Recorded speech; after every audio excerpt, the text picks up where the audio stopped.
matagumpay ang joint patrol ng Pilipinas at ng Australia sa West Philippine Sea. Ito'y sa kabila ng pagbuntot ng ilang barko ng China at pagpapalipad ng kanilang jet fighter. Yan ang ulat ni Bea Bernardo.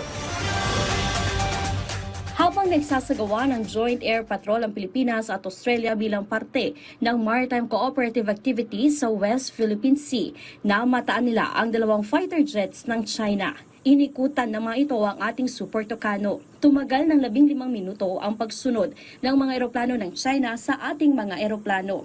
Maliban dito, sinundan din ng barko ng China ang ating barko at Australia habang nagsasagawa ng Joint Maritime Patrol sa rehiyon.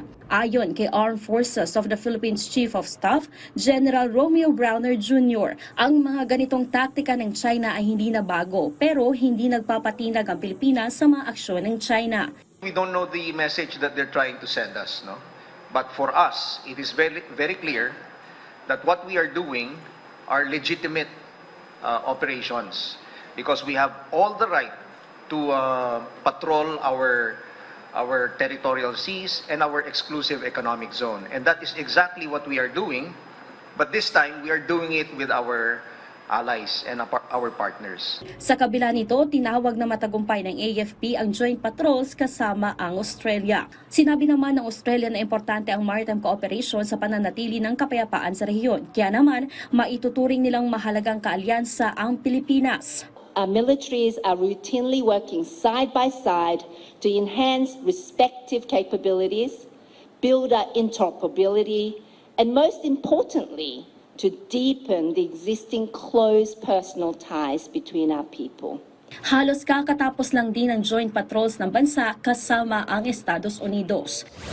Maliban sa Estados Unidos at Australia, may iba pang mga bansang nagpahayag ng interes na magsagawa ng joint patrols kasama ang Pilipinas. Bagamat hindi na nagbigay pa ng iba pang detalye si Bronner, sinabi niyang pinag-uusapan na ito at posibleng mangyari sa susunod na taon.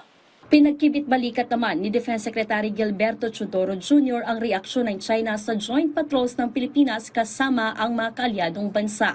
Sa usapin naman ng bilateral talks sa pagitan ng Pilipinas at China, sinabi ng kalihim na dapat maproteksyonan ang interes ng bansa.